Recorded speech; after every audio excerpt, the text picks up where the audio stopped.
ಆತ್ಮೀಯ H16 news ಅರ್ಥಾತ್ ಹೇ ಸೀತಾರಾಮ್ಗೆ ಸ್ವಾಗತ. ನಾನು ನಿಮ್ಮವಾಗಿ ಎಂ ಮಲ್ಲಪ್ಪ ಚೋತಾವಾರ್. ಬೆಳಗಾವಿ ರಾಜಕೀಯದಲ್ಲಿ ದಿನಕ್ಕೊಂದು ಚಂದ ಬೇರೆ ಬೇರೆ ರೀತಿಯಲ್ಲೇ ಒಡಕುಗಳು, ಕೊನಕಗಳು, ಭಿನ್ನಾಭಿಪ್ರಾಯ, ಭಿನ್ನಮತಗಳು ಹೆಚ್ಚಾಗ್ತಾ ಇವೆ. ಅದಕ್ಕೆ ಸಾಕ್ಷಿ ಇತ್ತೀಚೆಗೆ ನಮ್ಮ ಕತ್ತಿಯವರ ರಮೇಶ್ ಕತ್ತಿಯವರ ಪ್ರಬಲ ಪ್ರತಿಸ್ಪರ್ಧಿ ರಾಜೇಂದ್ರ ಪಾಟೀಲ್ ಡೈರೆಕ್ಟರ್ ಆಗಿ ನೇಮಿಸ್ಕೊಂಡಿದ್ದು ನಮ್ಮ ಸತೀಶ್ ಅವರು. ಇದರಿಂದಾಗಿ ಮತ್ತಷ್ಟು ಉರಿಯುವುದರಲ್ಲಿ ಉಪ್ಪನ್ನು ಹಾಕಿದಂಗೆ ಆಗಿದೆ. ಇನ್ನಷ್ಟು ಡಿಫ್ರೆನ್ಸ್ ಕ್ಲಿಯರ್ ಆಗಿ, ಯಾಕೆಂದರೆ ಅವ್ರಿಗೆ ನಮ್ಮ ಜಾರಕಿಹೊಳಿ ಬ್ರದರ್ಸ್ಗೆ ಅಟ್ ಎನಿ ಕಾಸ್ಟ್ ಹುಕ್ಕೇರಿಯಲ್ಲಿ ಗೆಲ್ಲೇಬೇಕನ್ನುವಂಥ ಹಠ. ಸಹಜ, ಸೋತಿದಾರಲ್ಲ, ಕಳ್ಕೊಂಡಲ್ಲಿ ಹುಡುಕಬೇಕು. ಈಗ ಅಲ್ಲಂತ ಡೈರೆಕ್ಟರಾಗಿ ಗೆಲ್ಲಲಿಕ್ಕಾಗಲಿಲ್ಲ. ಸ್ವತಂತ್ರವಾದ ಮೀಡಿಯಾಗೆ ಬೇಕಾಗಿರುವುದು ಸ್ವತಂತ್ರ ಧ್ವನಿ. ಆ ಸ್ವತಂತ್ರ ಧ್ವನಿ ಉಳಿಸಲು ನೀವು ಮಾಡಬೇಕಾದದ್ದು ಇಷ್ಟೇ. ಅದೇನಪ್ಪಾ ಅಂತಂತಂದ್ರೆ, ನಿಮ್ಮ ಕೈಲಾದಷ್ಟು ಸಹಾಯ ಈ ಚಾನಲ್ಗೆ ಮಾಡಿ ಹಾಗೂ ನಿಮ್ಮ ಧ್ವನಿಯನ್ನು ಕಾಪಾಡಿಕೊಳ್ಳಿ. ನಮ್ಮ ರಮೇಶ್ ಕತ್ತಿಯವರು ಗೆದ್ದರು. ಅದರಿಂದ ವಿದ್ಯುತ್ ಇಲಾಖೆ ಮೂಲಕ ಅಲ್ಲಿಯೂ ಒಂದು ಸಂಘದಲ್ಲೇ ಅಲ್ಲಿಯೂ ಕತ್ತಿಯವರು ಗೆದ್ದರು. ಇವೆರಡೂ ಹೊಡೆತಗಳನ್ನು ಹೇಗಪ್ಪ ಸಮಾಧೋಗಿಸೋದು? ಜೊತೆಗೆ ಮೇಲೆ ಒಂದು ಮಾತನ್ನು ಹೇಳ್ತಾ ಇರ್ತಾರೆ ಬ್ರದರ್ಸ್, ಜಾರಕಿಹೊಳಿ ಬ್ರದರ್ಸ್, ಇಲ್ಲ ನಮ್ಮ ಬೆಂಬಲಿಗರಿಗಾಗಿ ನಾವು ಅಲ್ಲಿ ಹೋಗ್ಬೇಕಾಗ್ತದೆ ಅಂತೇಳಿ. ಈಗಾಗಲೇ ನಾವು 30% ಅಲ್ಲಿ ಗೆದ್ದಿದ್ದೀವಿ, ಅಲ್ಲಿ ವಿಶ್ವಾಸ ಗಳಿಸ್ಕೊತೀವಿ, ಅಲ್ಲಿ ನಾವು ಮರಳಿ ಪಡಿತೀವಿ. ಇವಾಗ ಸೋತಿರ್ಬೋದು, ನಾವು ಸೋಲು ಒಪ್ಕೊಳ್ತೀವಿ. ಆದರೆ ಅದೇ ಕಾಲಕ್ಕೆ ನಾವು ಅಲ್ಲೇ ಗೆಲ್ಲವ್ರೋಣ ಅನ್ನುವಂಥ ನೆಲೆಯಲ್ಲೇ ಇವತ್ತು ರಮೇಶ್ ಕತ್ತಿಯವರ ಪ್ರಬಲ ಪ್ರತಿಸ್ಪರ್ಧಿ ರಾಜೇಂದ್ರ ಪಾಟೀಲ್ರ ನಿರ್ದೇಶಕರನ್ನಾಗಿ ನೇಮಿಸಿ ಮತ್ತೊಂದು ಹೊಸ ರಾಜಕೀಯ ಸಂಚಲನವನ್ನು ಮೂಡಿಸಿಬಿಟ್ಟಿದ್ದಾರೆ. ಹೀಗಾಗಿ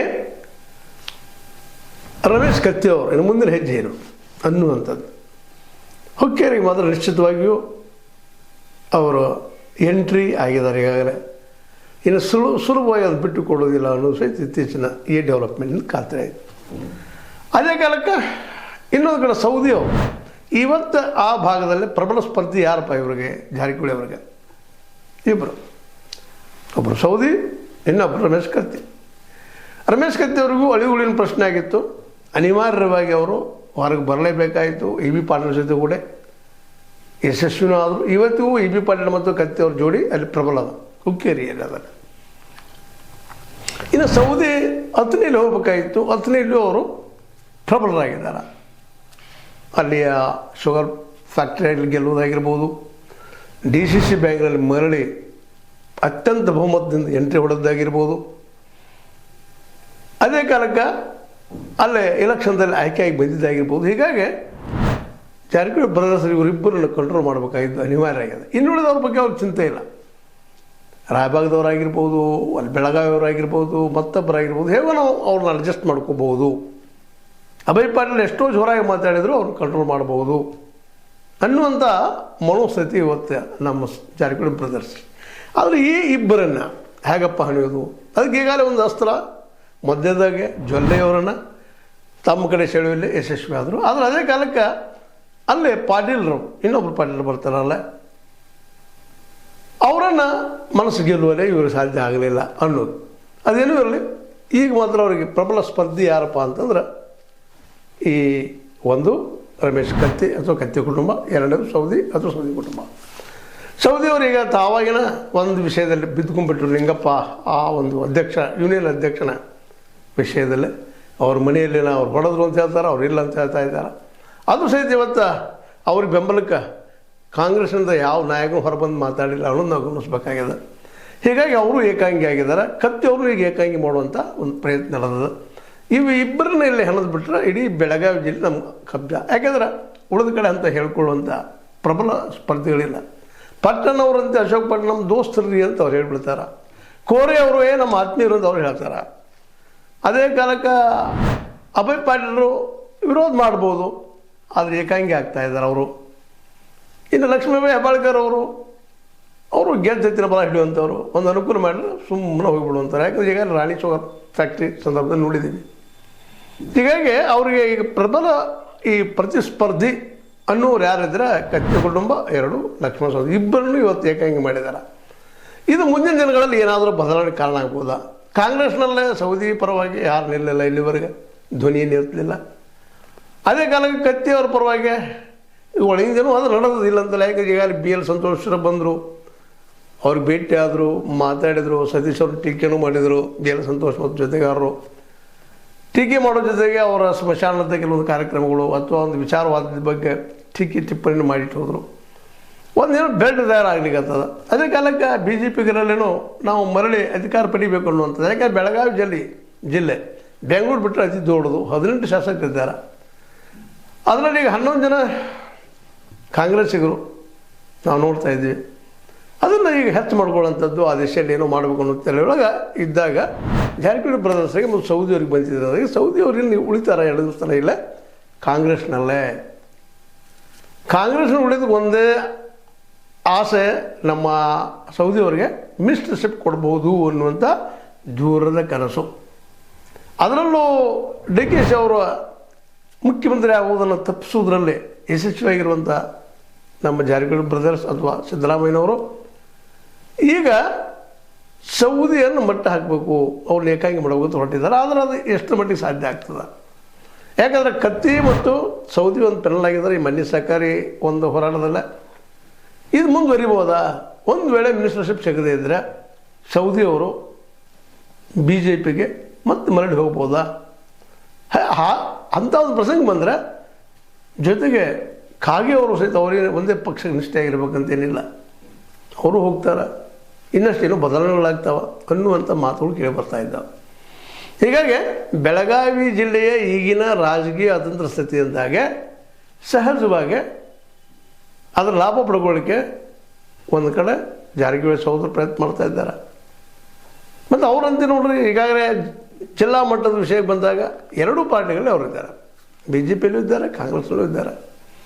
ಹೀಗಾಗಿ ಅವ್ರಿಗೆ ಯಾವುದಂಥ ಇಫೆಕ್ಟ್ ಆಗೋದಿಲ್ಲ. ಆದರೆ ಇದರಿಂದ ಇಫೆಕ್ಟ್ ಆಗೋದು ಯಾವುದಪ್ಪ ಅಂದರೆ ಕಾಂಗ್ರೆಸ್ ಪಕ್ಷಕ್ಕೆ ಅನ್ನುವಂಥ ಮಾತು ಕೇಳಿ ಬರ್ತಾ ಇದ್ದಾವೆ. ಈಗಾಗಲೇ ಕಾಂಗ್ರೆಸ್ ಪಕ್ಷ ಈ ಒಂದು ನೆಲೆಯಲ್ಲೇ ನಿಧಾನಕ್ಕೆ ಹಿಡಿತನ ಕಡಿಮೆ ಮಾಡ್ಕೊಳ್ತಾ ಇದ್ದೇನೆ ಅನ್ನುವಂಥದ್ದು. ಅದಕ್ಕೆ ಜಾರಕಿಹೊಳಿ ಸಹೋದರರು ಹೇಳ್ಬೋದಿಲ್ಲ ಅಂತಲ್ಲ, ನಾವು ನಿಶ್ಚಿತವಾಗಿಯೂ ನಾವು ಡ್ಯಾಮೇಜ್ ಕಂಟ್ರೋಲ್ ಮಾಡ್ತೀವಿ, ಒಂದರೆ ಸೌದಿ ಹೋದರೂ ಸಹಿತಲ್ಲಿ BJPಗೆ ತೊಗೊಳ್ಳಾರ್ದಂಗೆ ನಾವು ವ್ಯವಸ್ಥೆ ಮಾಡ್ಕೊಳ್ತೀವಿ ಅಂತೇನೂ ಇರ್ಬೋದು ತಲೆಯಲ್ಲಿ.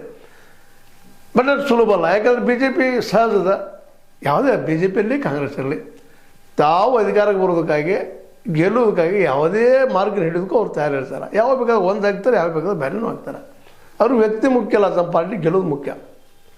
ಹೀಗಾಗಿ BJPಗರು ಮರಳಿ, ಯಾಕಂದರೆ ಈಗಾಗಲೇ ಹಿಂದಿನ ಚುನಾವಣೆ ನೋಡಿದ್ವಿ ನಾವು 2023ರಲ್ಲೇ ರಮೇಶ್ ಅವರಿಗೆ ಸಹ ಅವರೆಲ್ಲ ಅವಕಾಶಗಳನ್ನು ಕೊಟ್ಟಿದ್ದರು. ಆದರೆ ಅವ್ರು ಯಾಕೋ ಏನೋ ಅಷ್ಟು ಪ್ರಮಾಣದಲ್ಲಿ ಯಶಸ್ವಿ ಆಗಲಿಲ್ಲ, ಗೋಕಾಕ್ ಒಂದೊಂದು ಗೆಲ್ಲೋದು ಬಿಟ್ಟು. ಅದಕ್ಕಾಗಿ ಮೊದಲನೇ ವಿಶ್ವಾಸ ಶಾರ್ ಅವರಿಗೆ ಜಾರಕಿಹೊಳಿ ಕುಟುಂಬದಲ್ಲಿ ಅದನ ಅನ್ನುವಂಥ ಒಂದು ಪ್ರಶ್ನಾರ್ಥ ಚಿಹ್ನೆ ಇದ್ದೇ ಅದ.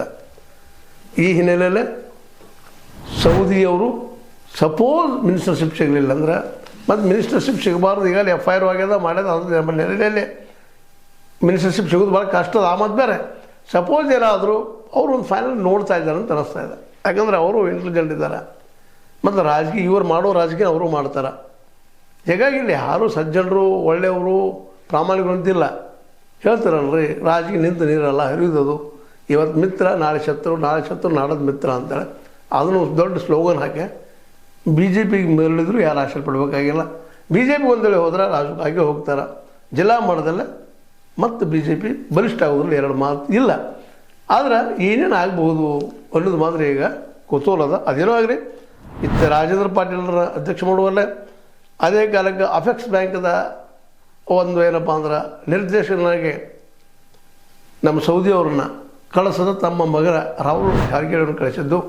ಅದರ ನಂತರ ಈಗ ಲಿಂಗಪ್ಪ ಕರಪ್ಪನವರು ಬಂದು ದಾಳಿ ಆಗ್ತದೆ. ಅದು FIR ಆಗ್ಯದ, ಅದ್ರ ತನಿಖೆ ನಡೀತಾ ಇದೆ. ಆ ತನಿಖೆ ನೆಪದಲ್ಲೂ ನೆಪದಲ್ಲೂ ಈಗಾಗಲೇ SP ಅವರು ಹತ್ತಿನಿ ಮತ್ತು ರಾಯಬಾಗ್ ಬಂದು ಸುತ್ತಾಕಿ ಹೋಗಿದ್ದಾರೆ. ಏನೇನು ಡೆವಲಪ್ ಆಗ್ಬೋದು ಅನ್ನೋ ಸಹಿತ ಅಷ್ಟ ಕುತೂಹಲಕಾರಿ ಅದ.